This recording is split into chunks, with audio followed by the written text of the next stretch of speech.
Hey, this is Matt Lishner. I am gonna do one more video this week before I go on vacation, so I just wanted to knock one more out.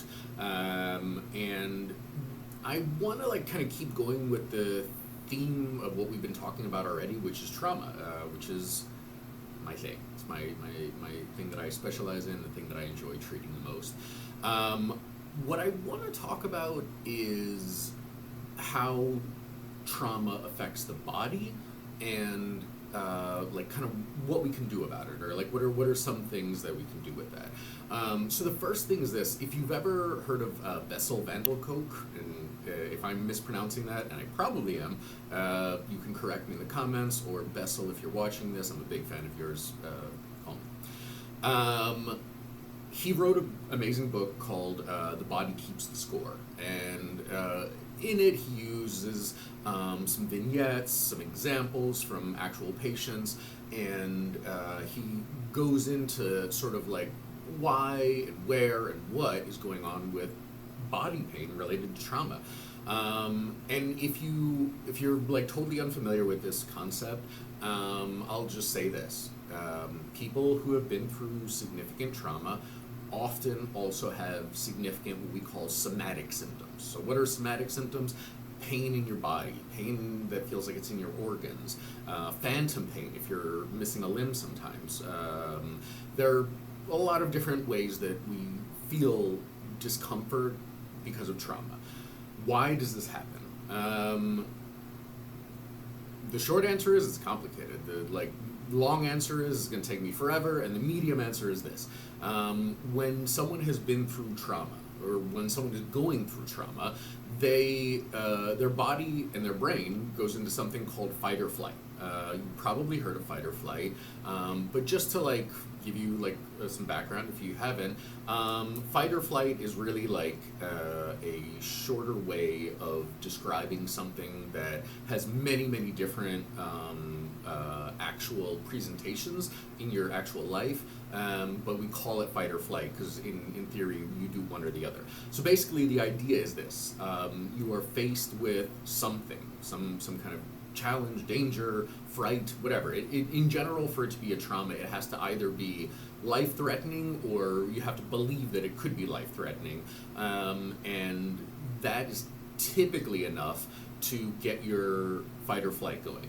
So I want to backtrack just for a second even more and say that in your body you have these two parts of your nervous system, the sympathetic and parasympathetic.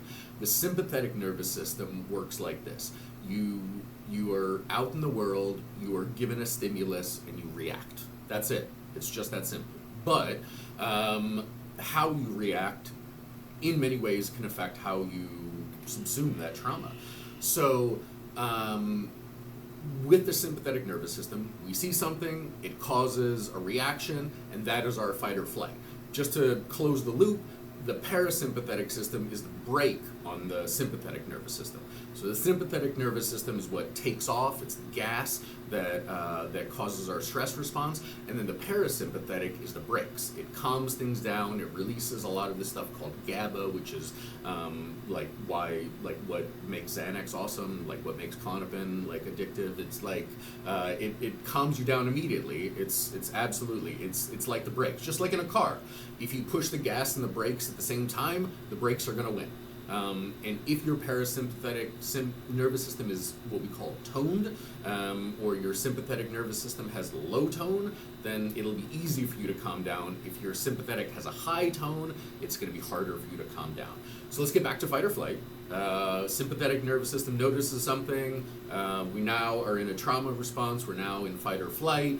So what's happening in our body? Our brain is releasing a lot of norepinephrine and dopamine.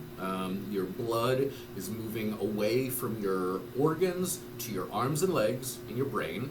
And this is in a kind of primordial evolutionary sort of way. This is like that moment when your ancestor saw the saber-toothed tiger and is like, oh shit, am I going to stab this saber-toothed tiger with my spear, or am I going to run away? I don't know. I will be honest with you. I don't know a ton about early man and how how they responded to stress. I don't think anybody really like has a good rap on that or a good understanding of that. But there is a book that came out recently called The Dawn of Everything, and it does actually describe really well what early man probably was like. I recommend you pick it up. So, fight or flight happens. We're releasing norepinephrine and dopamine in the brain. Norepinephrine is what gets your fight or flight going. It is, like, in many ways, it's adrenaline. And there's going to be a scientist on here who corrects me. It's like, it's not actually adrenaline, but I know that. But it acts as though it causes an adrenal response. So adrenaline is going to come along with it. The dopamine that it releases is important for two things. One, it makes you focus a lot. It makes you focus on exactly what you are trying to focus on. And when we talk about ADHD meds, what are ADHD meds doing? Releasing dopamine, especially to your prefrontal cortex. But dopamine is also important because we need it for fine motor skills. So that's going to come in handy in a fight or flight situation. And then the other thing, the thing you've probably heard of the most that's released is cortisol.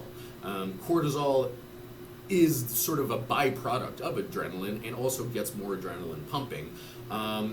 Having frequent fight or flight reactions, having cortisol be released on a regular basis, it's not good for your heart, it's not good for several of your organs, and it generally causes quite a bit of inflammation. You know, inflammation is not like as big of a deal right now. About like 3 or 4 years ago, like right before COVID, everybody was talking about inflammation. Inflammation was the big thing. Now people are not quite as into talking about it, but the reality is that like inflammation in your body over long periods of time is associated with a lot of health problems. And if you're curious about it, say something in the comments and I'll respond to your question directly. Now, what does this have to do with how we feel things in the body? So, trauma in many ways disconnects us from our body. Why? Because during a trauma, one of the best ways that we can think of to survive it and exist is to disassociate. And in other words, to be completely separate from your body, to feel as though you're not even within your body. Some people even feel like they're kind of floating above their bodies. What we want to do in this situation is, as in terms of treatment, is get people back into their bodies. People who have had significant trauma, often they'll like break a bone and like go right on because they don't have a good like sense of their own pain. They're so used to feeling discomfort from their body in a million nondescript ways that like one more thing isn't really going to make a difference. The other thing is this, like I don't know if you've ever seen that show where folks are like pregnant and they don't know it until they go to the hospital and they have appendicitis and actually it's a baby. I don't know this for a fact, but many of those people, I think, have had some trauma history because it's pretty tough to not notice you're pregnant. I've never been pregnant personally, but it is something that most people notice. Now, how do we get you back into your body? How do we get you back experiencing your body? And why is that important? Let me tackle the second part first. It's important to be in your body because life is lived in the moment. In many ways, the past is shame and the future is anxiety. And all we really have and all we can really accomplish and all we can really exist in is the present. So when you get people into their bodies, you get them into the now. You get them feeling their breath. You get them feeling their arms and legs. You get them feeling what it feels like to stretch your back out and stand up straight with your head high for the first time. And there's a lot of different ways you can do it. Some people like yoga, some people like stretching, some people like meditation. Personally, I'm not a fan of yoga for two reasons. One, I'm like very worried I'm gonna fart in public. I don't know what it is about yoga, but it like does something. The other thing is I once had a yoga instructor tell me to make my eyes supple, and I don't know what that means, so I got confused and left. But what I do to get in my body is Brazilian Jiu-Jitsu. I have an amazing instructor, Suleiman Rahman, and I recommend Brazilian Jiu-Jitsu or martial arts in general for a lot of people. It can be a little bit more approachable than yoga. Anyway, my time's up. I will see you guys at the next video.